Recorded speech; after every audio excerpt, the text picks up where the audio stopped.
I've experienced some stigma and discrimination a few times in different ways and with different outcomes, I guess.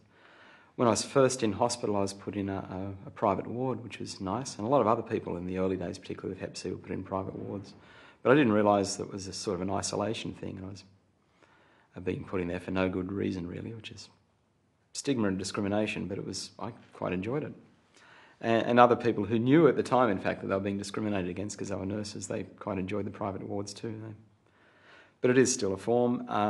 I've been labelled as someone who's Hep C, coming in with a cut finger into casualty, into emergency in hospital. So ask you about your history and then put a sticker on your file. Not that it makes any difference. They should be taking precautions. I was in hospital and this nurse started to take blood without any gloves on. So I had to disclose, I've got Hep C. And it was almost like it was my fault that she didn't put the gloves on. That's how she made me feel.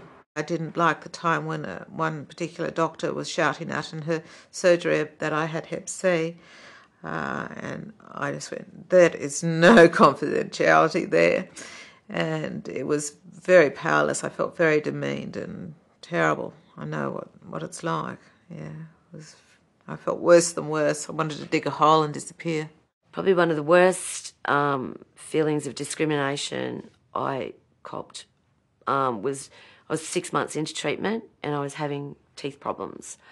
I went to a dentist and it was actually disclosed on the referral, and he sat me in the chair, told me to open my mouth. He wouldn't actually touch anything. He just looked and said, "So you have hepatitis C?" And I said, yeah, yes and no. I'm being treated for it and I'm clear. And he said, "Well, I'm not touching you till you've had x-rays and I'd like to see that blood test." And I never went back. I don't think I should have had to prove to him or anybody else by a blood test. It was none of his business. I was there to have my teeth fixed. There really is a lot of stigma around Hep C, and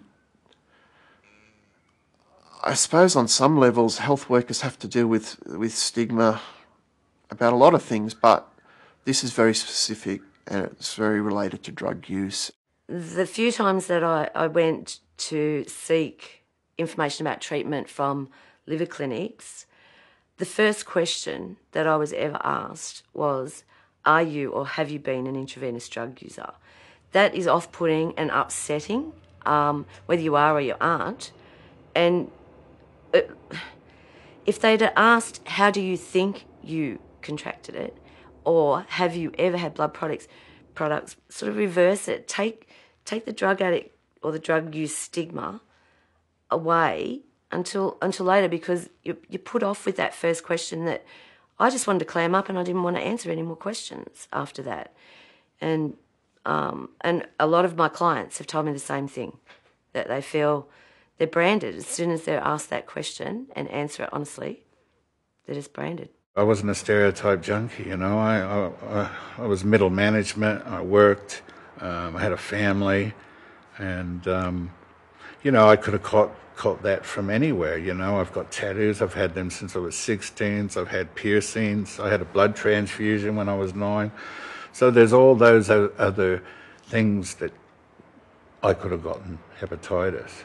But people just assume that you're a junkie, and what junkies do is they got that stigma of coming through your house or robbing you. So, I think that's quite sad, really.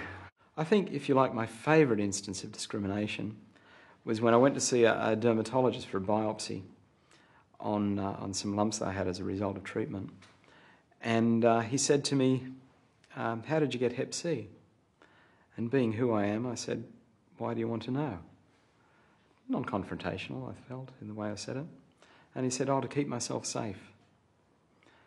Which doesn't matter how you got it.